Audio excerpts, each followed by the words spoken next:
اسرائیلی فوج اور حماس کے درمیان گھمسان کی جنگ جاری ہے، جہاں اسرائیلی فوج کی جانب سے فضائی کے بعد زمینی کارروائی بھی کی جا رہی ہے، تو وہیں حماس کی جانب سے بھی اسرائیلی زمینی کارروائی کا بھرپور جواب دیا جا رہا ہے۔ غزہ میں زمینی کارروائی میں حصہ لینے والے مزید 4 اسرائیلی فوجی حماس کے حملوں میں ہلاک ہو گئے ہیں۔ اسرائیلی فوج نے اپنے مزید 4 فوجیوں کی ہلاکت کی تصدیق بھی کر دی ہے۔ اسرائیلی اخبار ہاریٹس کی رپورٹ کے مطابق ان ہلاکتوں کے بعد غزہ کی لڑائی میں ہلاک ہونے والے اسرائیلی فوجیوں کی کل تعداد 23 ہو گئی ہے۔ اسرائیلی فوج نے دعویٰ کیا کہ اس نے غزہ شہر میں حماس کے مضبوط گڑھ کو گھیرے میں لے لیا ہے اور وہ غزہ کی پٹی پر حملے جاری رکھے ہوئے ہے۔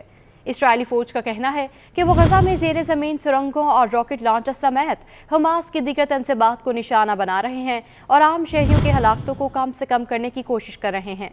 اسرائیلی فوج نے حماس کے مضبوط گڑھ کو گھیرے میں تو لے لیا، لیکن اس کو حماس کے جنگجوؤں کی جانب سے شدید مزاحمت کا سامنا ہے، اور اسرائیلی ڈیفنس فورس نے اعتراف کیا کہ حماس کے جنگجو سرنگوں سے حملہ کرتے ہیں اور واپس بھاگ جاتے ہیں۔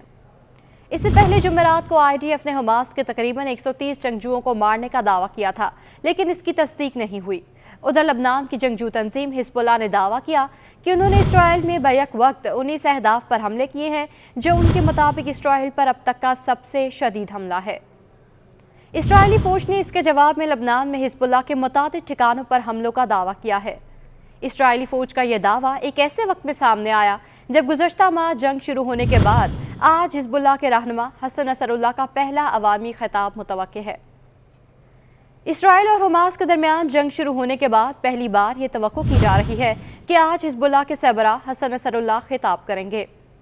یہ تقریر ممکنہ طور پر حزب اللہ کے اگلے اقدامات کی نشاندہی کر سکتی ہے، کیونکہ لبنان اسرائیل کی سرحد پر حزب اللہ کے جنگجو اور اسرائیلی فوج ایک دوسرے پر حملے کر رہے ہیں۔ اس وجہ سے یہ خدشہ ظاہر کیا جا رہا ہے کہ یہ علاقہ ایک اور میدان جنگ بن سکتا ہے۔ تاہم اب تک جھڑپیں کچھ علاقوں تک محدود ہیں۔ 7 اکتوبر کو حماس کے حملے اور غزہ پر اسرائیلی بمباری کے بعد سے حزب اللہ نے اسرائیل پر حملے بڑھا دیے ہیں اور اسرائیل ان حملوں کا جواب دے رہا ہے، لیکن دونوں فریقوں نے بظاہر کشیدگی میں خطرناک اضافے سے بچنے کے لیے اقدامات کیے ہیں اور زیادہ تر حملے سرحدی علاقے تک محدود رہے ہیں۔ تاہم خدشہ یہ ہے کہ صورتحال تبدیل ہو سکتی ہے۔ لبنانی جنگجو گروہ حزب اللہ نے لبنان اسرائیل سرحد پر متنازع شبہ فارمز پر موجود اسرائیلی فوج کے ٹھکانوں پر دھماکہ خیز مواد سے لیس 2 ڈرون سے حملہ کرنے کا دعویٰ بھی کیا ہے۔ ادھر غزہ میں پینے کے پانی کی شدید قلت پیدا ہو گئی ہے۔ ادھر اقوام متحدہ نے پانی کی قلت مزید بڑھنے پر تشویش کا اظہار کیا ہے۔ اقوام متحدہ کا کہنا ہے کہ غزہ کی صورتحال تباہ کن حد تک پہنچ چکی ہے۔ غزہ میں ایندھن کے داخلے پر پابندی اور پانی کی فراہمی میں خلل کا مطلب یہ ہے کہ لوگوں کو پینے کے صاف پانی تک بہت کم رسائی حاصل ہے۔ ادارے کے مطابق پانی انسانی زندگی کے لیے ضروری ہے اور آج 20 لاکھ غزہ کے باشندے پینے کے پانی کی تلاش کے لیے جدوجہد کر رہے ہیں۔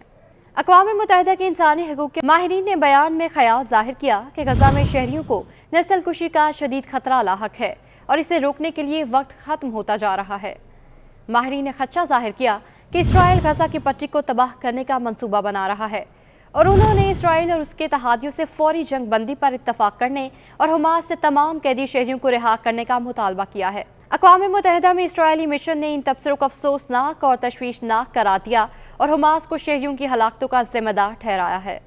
ادھر مصر کے ساتھ رفح کراسنگ کھلنے کے بعد متعدد غیر ملکی شہری غزہ چھوڑنے میں کامیاب ہو گئے۔